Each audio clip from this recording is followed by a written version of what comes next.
I would like to take a moment before we get into today's main episode and to talk about my sponsor for the podcast. Podmatch is a new podcasting site dedicated to all podcasters.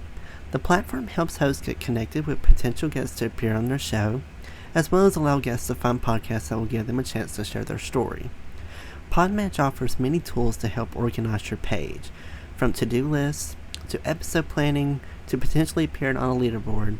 Podmatch has it all. The best part, you have the potential to get paid. And who doesn't like to get paid from home? I like to. With an easy sign up, you can start connecting with podcasters and guests immediately. I have been a part of Podmatch since the beginning of May, and I have got to say that it was the best decision I've ever made because Podmatch helps your podcast grow. It helps you get connected with people that have very interesting, very compelling background stories that are just waiting for their story to be shared. So if you are a host or guest and would like to start building professional relationships, explore more opportunities, and have your story shared, I highly suggest that you sign up with Podmatch today by going to joinpodmatch.com/lethal venom to start expanding your network in seconds. I would like to give another huge thank you to Podmatch for sponsoring this episode. Now on to our main episode, and again, you can sign up at joinpodmatch.com/lethal venom to begin your podcasting journey today. Hello everyone, welcome to the Lethal Venom Podcast. This is a show where I talk about anything I want with the honest to God truth, no lies told. And today I have a very special guest with me. I have Mr. Steve Ward with me. Steve is the founder and executive director of Steps Ministries, which is a nonprofit ministry with the goals of helping people improve their lives, grow closer to God, and prevent addiction.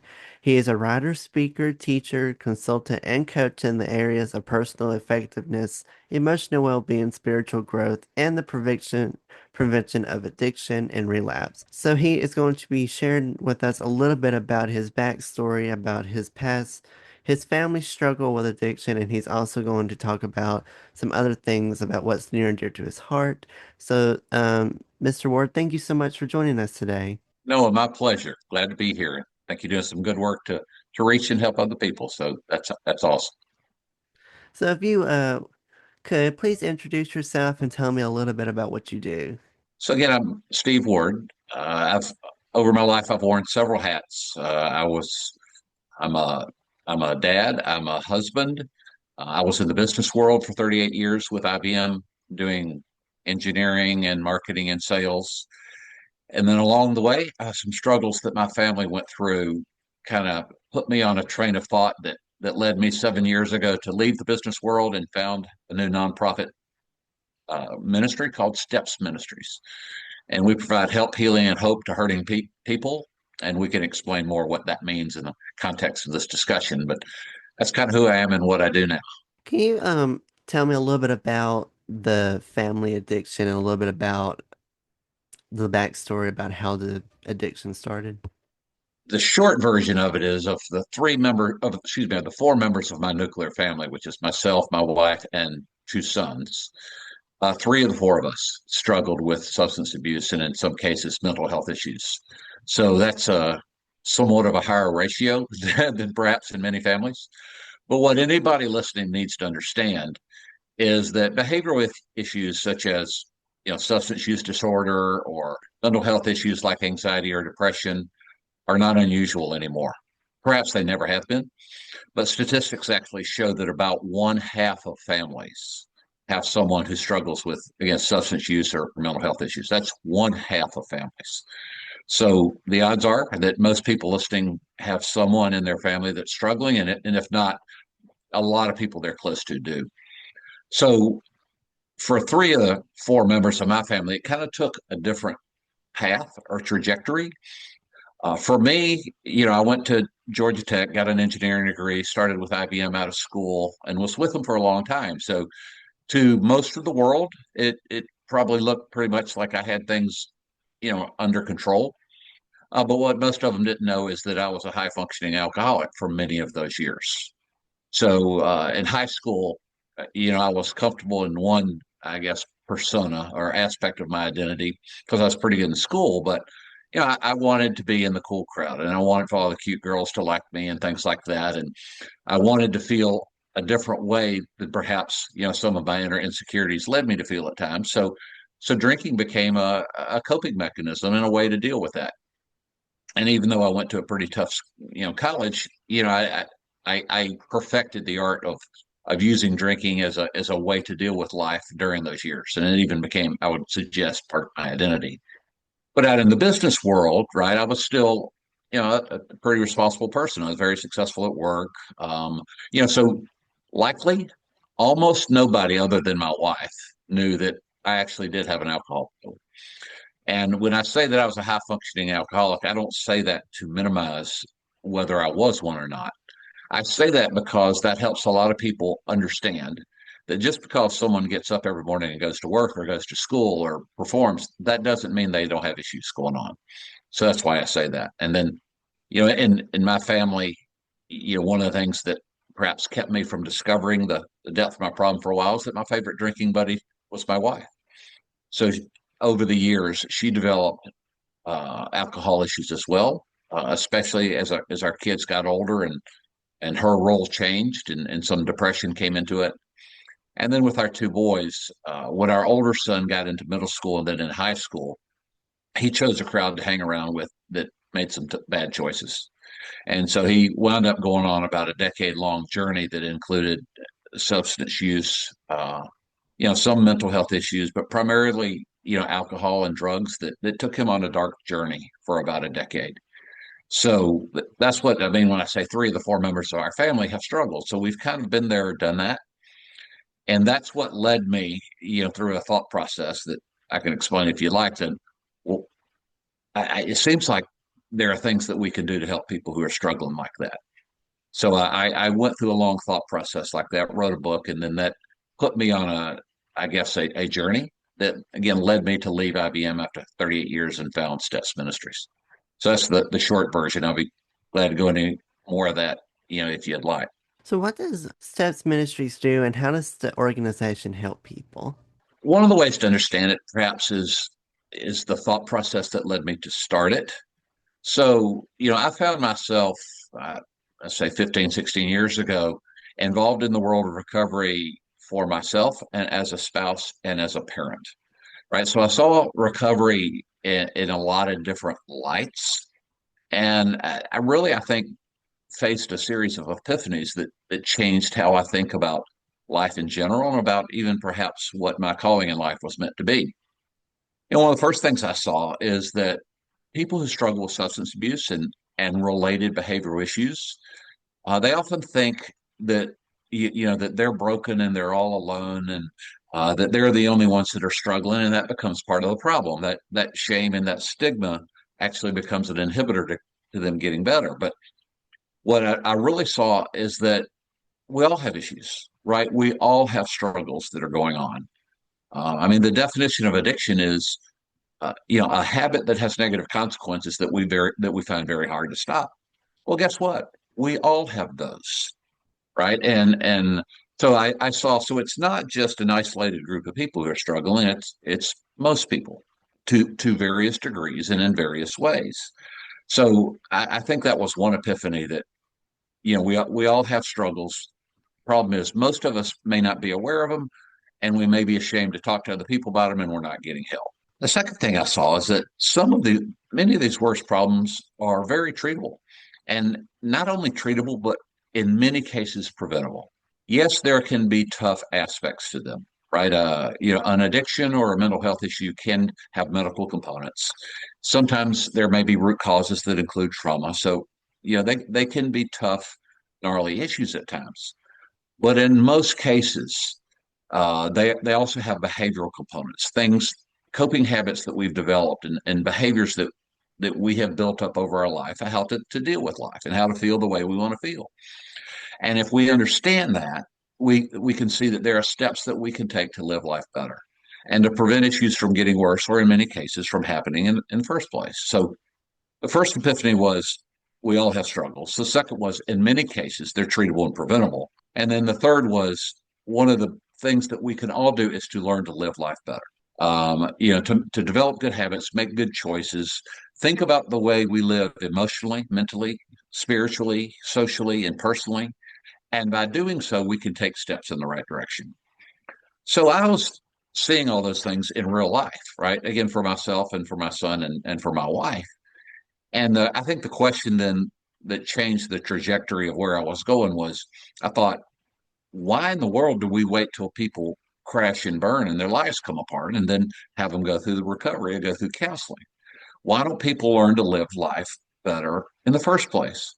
Why don't parents raise their kids this way? Why don't we have classes in middle school or high school or even college, right, about real life 101? Why don't companies include, wellness training in their professional and personal development programs? Because the fact of the matter is, I mentioned before how many people there are. They're struggling, and there are tens and tens and tens of millions of people just in our country, but 90% of them are not getting help. That doesn't make any sense. And so I just thought, why don't we take some of the life lessons that have been proven to work? When I say proven to work, meaning in recovery by psychology, by neuroscience, and wellness and personal development, why don't we take those things and make them easy to understand so that some of those people struggling can take steps in the positive direction and perhaps turn their life around? So that question of why not move upstream and try to help people prevent issues by living life better rather than reacting at the end after their lives have gone apart, that changed how I viewed life. And I started researching what are books and things out there on those topics, and I didn't find a lot. So I wrote a book. My first book. It's called Steps: A Daily Journey to a Better Life. And yes, it's based on our lessons learned as a family and in recovery and our problems with addiction, but it's really about living life better and what are practical steps that people can take. Again, if we think of wellness as a holistic integration of emotions, mental, how we make choices, the habits we form, socially, how we interact with other people, spiritually, right? Do we think we're here alone or that there's something greater than us that we pay attention to? And personally, what are the choices that we make and how do we make those? All those components add up to our overall mental health. And so that book just it fascinated me even more. So I started blogging back then, and I still had a full time job, right? But it put me on a track so that over a few years I figured out that I think that's my life calling to. So I left again IBM. I left IBM 7 years ago and founded Steps Ministries, and I can go through the kind of things we do to help people, but understanding that genesis of it, I think, will help people get the spirit and the heart of what we're trying to do. What are some of the risks that teenagers face, and what can families do to help avoid them?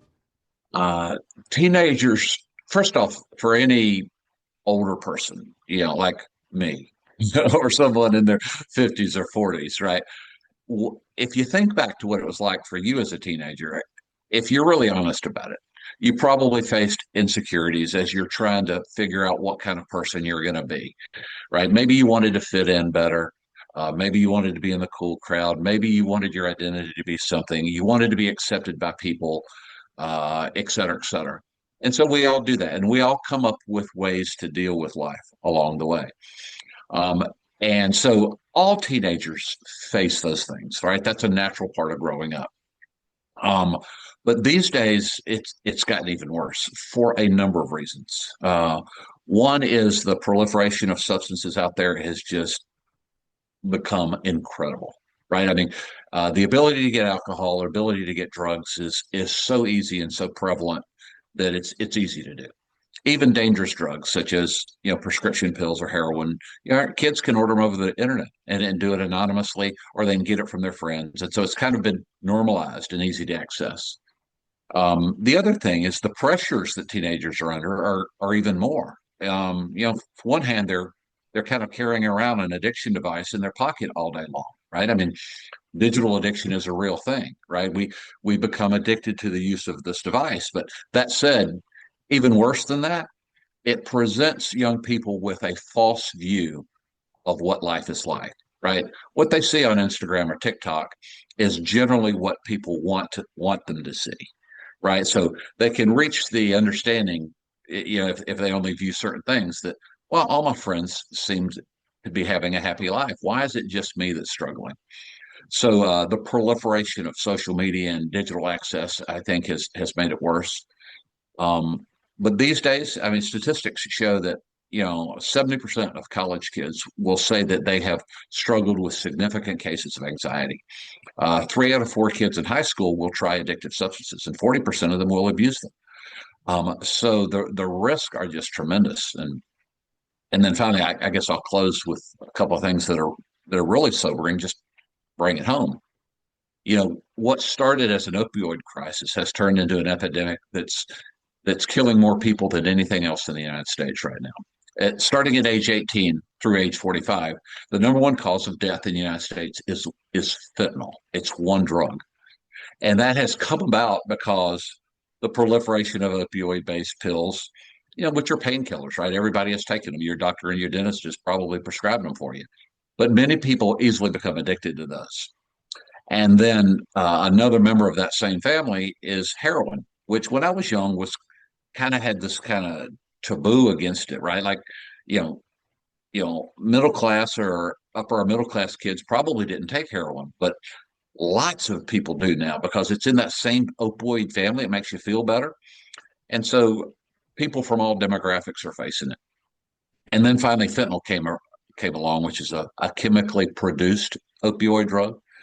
And the amount of fentanyl that's like is represented by a few grains of salt on the table is enough to kill you. And unfortunately, the people who manufacture and distribute drugs are lacing that into lots of things. So, a 16-year-old young man or woman can be at a party and feel a little nervous and want to fit in, and her friend gives her a pill that she says is, hey, it'll help her, have less anxiety. Well, you don't necessarily know what's in that pill. So you compound all of those risks together, and it's just some of the reasons why so many young people are not only struggling but feeling like they can't talk to people about it because they think all their friends are doing well, but also the risks, including the life-changing risk, either from fentanyl or from driving under the influence, have just become in many cases life-altering and even life-damaging at times. So a lot of risks that are out there for young people. What are some ways that people can deal with worry and anxiety? That's a good question because when you widen the aperture of just from addiction, right? So it steps is kind of the nickname for Steps Ministries, right? So at Steps, we came up with this acronym called CHAINS, which is CHAINS. The C and the H stands for compulsive habits, which is something we do over and over again, and it just become ingrained in what we do. The A is for addictions. The I is for idols. Idols is a spiritual concept that says if we put something in place of using our higher power, using God to cope with life, you could call that an idol. And then the N and the S in chains is for negative self thinking, right? We all have these inner voices that speak to us. So all those things are going on in all of us. But anxiety is one of the most it's everywhere these days. I mentioned that 70% of college kids face it. And it starts at an early age, even in middle school and high school. So Steps has material specifically on dealing with anxiety. We go through helping people understand what it is. And what we try to do is not give them a lot of scientific jargon or, give them a PhD in what anxiety is about. We try to mine the best wisdom that's been proven to work from some of those disciplines I mentioned before: psychology, neuroscience, wellness, recovery, things like that. And pick those things that have been proven to work for a lot of people over a period of time, and then make them easy to understand. So in our material on dealing with anxiety, we help people understand that, anxiety doesn't have to be this monster to be feared, that we're all going to face worries and stress at times. That's kind of a normal part of life. And the key is how we choose to respond to it. And we can choose to respond to those feelings, those stressors in a positive way. And we can take steps, to be prepared for it, to have the right expectation, to learn coping mechanisms, to adjust, our feelings of control. Right? We're taught that we're supposed to control everything. Right? So I went to an engineering school and worked in business, right? And we're taught that we're supposed to control circumstances, people, and outcomes when really those things are beyond our control. And when we think that we are supposed to be able to control all those things, it gives us anxiety. So, whether you're in high school or college, and again, you're trying to make the best grades, you're trying to fit into the crowd, you want to be popular, you don't you just the things that are coming at you in life feel overwhelming at times. We all face anxiety, but there are practical things that we can do about it. And again, we have what we call an online toolkit on dealing with stress, and it's available for anyone who just wants to go to the website at lifeimprovementsteps.com, and you can find that and a lot of other material there. So, So, how can people live more intentionally to make life better? uh, that's a good question, and because it seems logical that people would want to live life intentionally, but it's amazing how many don't. So let's talk about what that means, right? Being intentional just means you're proactive, you're thinking about what direction you're heading in and what are the consequences of your action you're taking, right? So kind of the opposite of that is when we're only impulsive, right? By the way, being impulsive in the moment at times is okay at times, but if all we do is impulsive, where we just react to our emotions or to our feelings or to our circumstances without thoughtfully considering what are the outcomes of those choices, then that's not living intentionally, right? But many people, especially when they're young, will live impulsively, compulsively, or based on their emotions. Um, Young people, for a period of time, face an even bigger hurdle, and neuroscience proves this to be true. That the part of the brain that actually makes long-term choices, that weighs pros and cons, that understands good versus bad, those kind of things that allows us to evaluate the outcome of our choices. That's part of the brain in the cerebral cortex. That part of the brain is not fully developed until people are about 25 or 26 years old.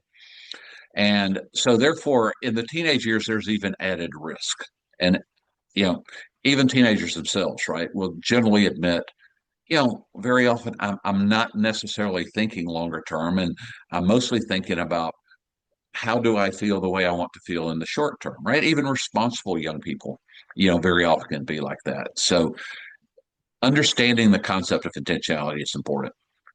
But again, I would say the way to counter that is to be proactive, is to be more thoughtful about the choices you make, to pause and evaluate before you make choices rather than just reacting in the moment and reacting emotionally.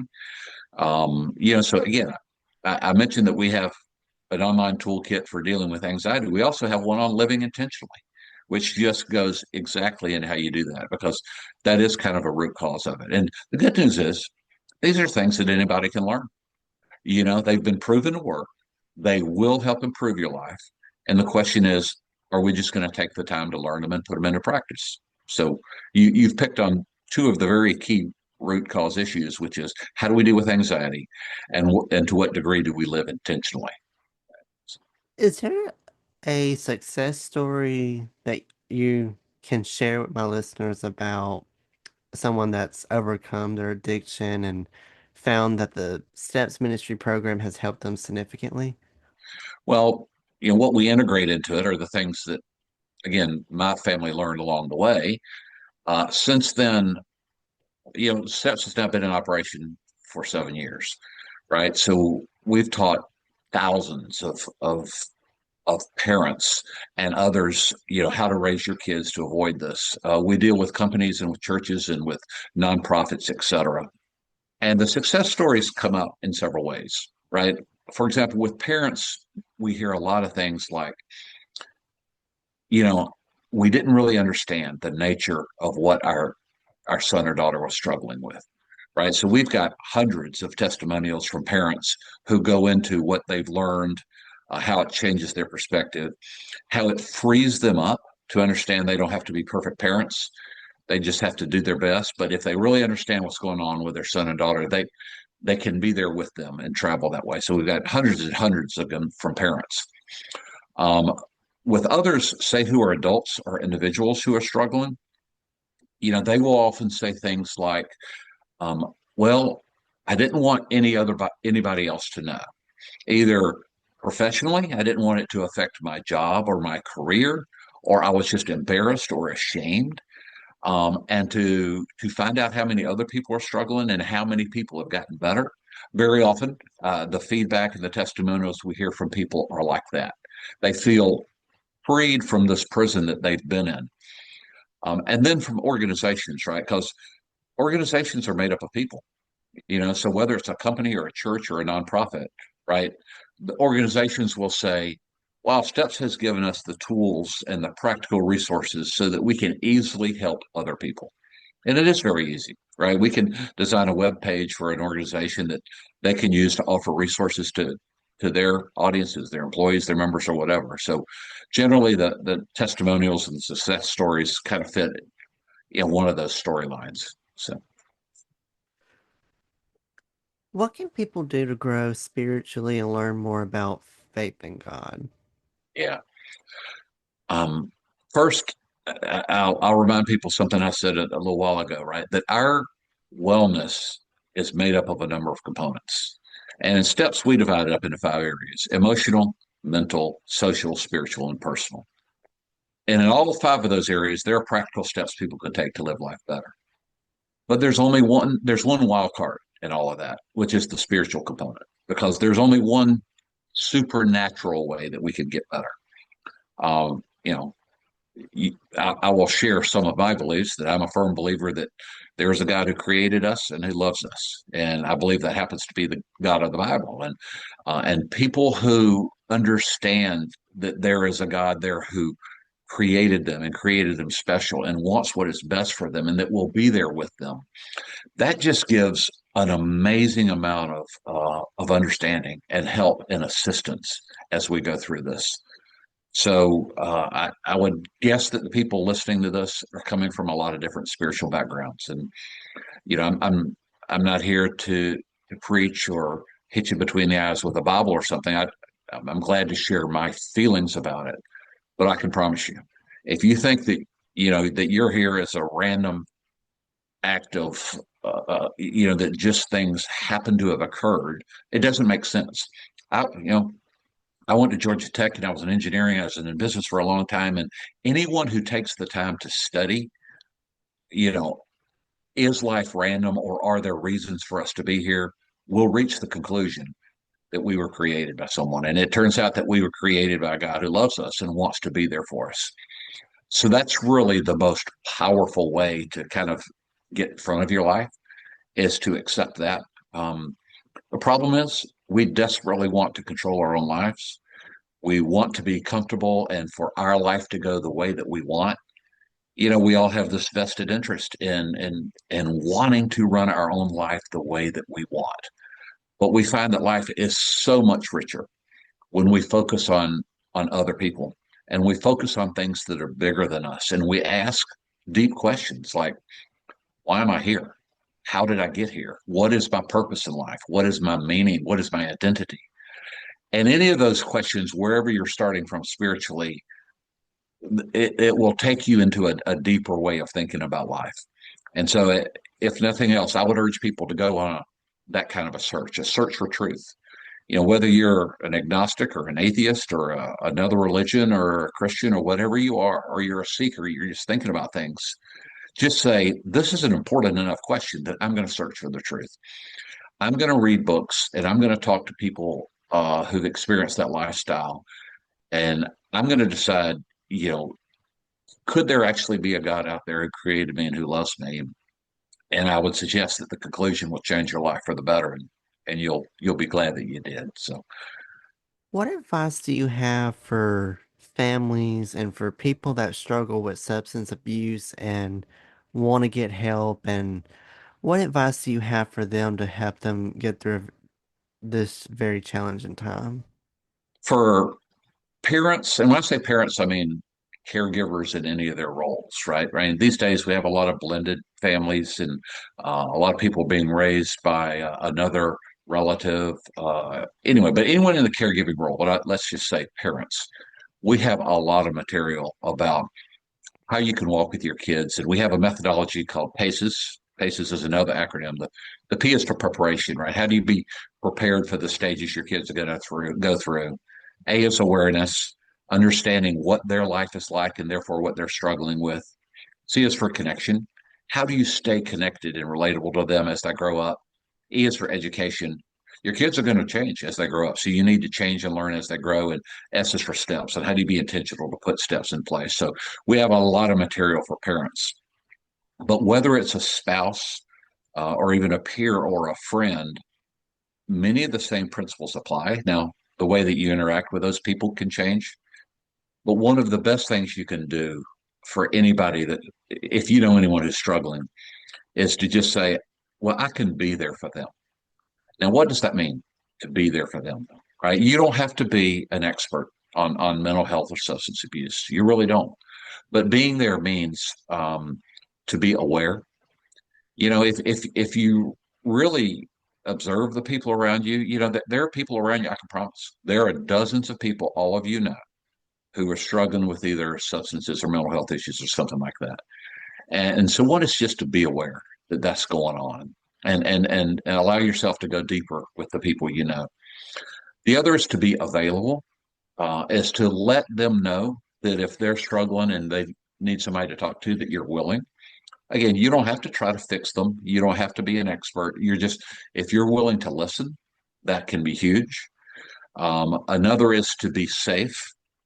You know, if they share something with you, right? Obviously, that should probably be confidential. And again, it's not your job to necessarily fix them, but perhaps to encourage them. And, you know, you may have suggestions, but to be safe with them. Another is to be helpful. And you're not being helpful by shaming them or telling them how, you know, much of an idiot they are for the bad choices they're making. Yeah, they know that. They already know that. So, but you can be helpful again by being encouraging and by perhaps pointing them to resources, you know, including right those that Steps has that can help them. So you can be there for the people in your life, you know, and just think how exciting it is, right? If there's someone that you know, and maybe they're struggling with anxiety or depression, or they have a substance problem with pills or with something else, or with alcohol, and they're living in a world where they feel bad about it already, but they don't know what to do about it, and they don't know how to share that with anyone. Just think if you're willing to listen. And so maybe for the first time, that person shares their struggles with you. And what they hear, what they experience is someone who listens to them and someone who cares for them and someone who encourages them. If you only do that, you can play a role in helping someone change their life, right? They may have steps to take, but that's an amazing, exciting opportunity that we all have. Right. And you know, we don't have to say the perfect words. It's not our job to fix them, but we can all be there for the people around us who are struggling. You know, everything that you just said right there is what I preach all the time to people that deal with mental health and even addiction. Don't be afraid to open up and share what you're going through with someone. It's better to open up and talk to someone about it than keep it bottled up. Yeah. And I've always said, you know, if they judge you in something, then go on to the next person. You don't need that kind of energy in your life when you're going through this recovery phase, when you want to get help. You want to be surrounded by people that are supportive of you. They're not going to judge you for what you've done. And having those people around is going really is what's going to help you. And then be able to go and find help as well if they can um help with that, if they can give you some recommendations of where to go to. And it's also a thing where whatever you are saying to them is confidential. It's sort of similar to having your own personal therapist for free. And people that are listening to them, you know, you don't go and run and tell anyone about what they're saying because whatever you're saying to them in that moment or what they're saying to you is very confidential and they probably would not open up to anyone else. So take what they say and then for your own sake, if it's to that point where they need professional help, then give them the recommendations and the sources that they need. So everything that you said right there at the end, I 100% agree with. That's some huge advice for people that struggle with mental health or addiction. Don't be shy and afraid to talk to someone about it, and make sure that you're surrounded by a good group of people that are going to be supportive for you. Because if you have that support, it makes the process so much better. And if you are around people that are not supportive, it'll really hurt you in the long run. It's like when I wrote my first book, the dedication was something like for those who are struggling, for those who have taken steps to live life better. And the third part I put is for those who think they have it all together. And it's that third group, to be perfectly frank, that I think is most at risk, right? A lot of people think they're not supposed to have any issues. They're supposed to have it all together. And so therefore they put on this act, this persona. That's how they act with people. And they feel like if they have anxiety or depression or they're drinking too much or something like that, that they're broken and they can't tell that. But a lot of those people, they don't know what they don't know, right? That all they know is that world that they've built for themselves. They don't know that it can be much better, right? That you can actually find more peace rather than anxiety. You can find that I can take steps of intentionality rather than allowing depression to be this blanket which absolutely controls all aspects of my life. To find that this habit of substances which I've developed, which I've grew to depend on, the substances may make me feel better for a little while, but then they make me feel worse, and they put me on this downward spiral. Right. So life can be much, much better for many people, but they're scared to talk to people about it. And that's why I'm just saying anyone who's listening to this can be empowered that you can make a huge difference in someone's life just by being there for them and being someone that they can open up to. Well, this has been such a great conversation with you about it. I think what you're doing to help people with addictions, well deserved and well needed.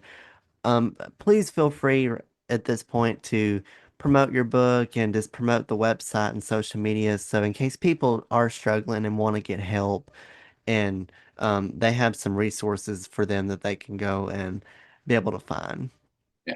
Well, the easy one place to go is the website, which is lifeimprovementsteps.com. Again, that's kind of logical. It's a little bit long, but you can remember it, lifeimprovementsteps.com.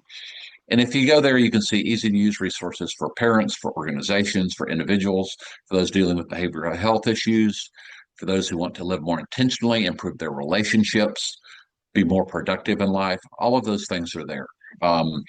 We're on Facebook and Instagram and YouTube and Pinterest, and we'll be on TikTok relatively soon. And right now, all of our handles are Life Improvement Steps, so you can find us there. We're going to be launching our podcast soon, but I guess the easy way is to go to lifeimprovementsteps.com. You can see a couple of books so far that are there. So that's the easy way to go, and then find those resources that fit the needs of where you are in life or the people you're struggling with. And if it's someone right, that's maybe a next step to go with them. Is one is just being there, right? So giving them someone they can connect to. But the other is to suggest, you know, guess what? Life can get better. Um, I came up with this phrase somewhere along the way that really makes me think, and so I share it with people sometimes, is to say we can give people a positive, a absolute guarantee that life can get better. Now, what does that mean? Right? That doesn't mean that all your circumstances are going to instantly be better. It doesn't mean you're going to stop struggling right away. But the way I would even use the word guarantee is because of three things. One is whatever you're facing, there are millions of people who've been where you are. There are. And many of them, most of them have gotten through it and have learned to live life better. So there's proof that people have dealt with whatever you're facing. You think you're the only one, but you're not. Many, many other people have been there. The second thing is that there have been steps that you can take that have been proven to work, whether it's anxiety or depression or substances, right? So, and when I say proven, I mean through lots of different evidence based disciplines, right? As well as through the success of millions of people. And the third way I would suggest is because there is an all powerful God who will be with you every step of the way. So, there, people can take steps to move in the right direction, but they have to decide that they're going to make a change. That they want life to get better rather than spiraling deeper and deeper into darkness. So, again, I would just say anyone can get started on that by going to lifeimprovementsteps.com. So, And as I always say, I'll put all of his links. I'll put the website link down in the description box so that all of his links will be in one spot, so it'll be easy access for all my listeners to find. Steve, I appreciate you so much for coming on, sharing your um, program and your backstory with my listeners. Hopefully my listeners, if they know someone that is dealing with similar issues, can take the next steps and will have the right resources and help them get through the time that they're going through and hope that they have a very successful and positive outcome. So thank you so much for coming on and telling me your story. it's my pleasure. No, I appreciate it. Feel free to follow the podcast wherever you get your podcasts from. I'm available on Spotify, Apple Podcasts, Amazon Music, iHeartRadio, YouTube, and Pandora. You're more than welcome to also follow the podcast on social media. Instagram and TikTok, it's Lethal Venom Podcast on there. Facebook, YouTube, and Twitter, it's Noah's Podcast. Feel free to follow any of those platforms to keep updates about when new episodes come out, as well as other things. Thank you to my listeners for tuning in today for today's episode. I appreciate you all for listening. Y'all have a great rest of your day and week. Yes, be safe, and I will see you all in the next episode of Lethal Venom.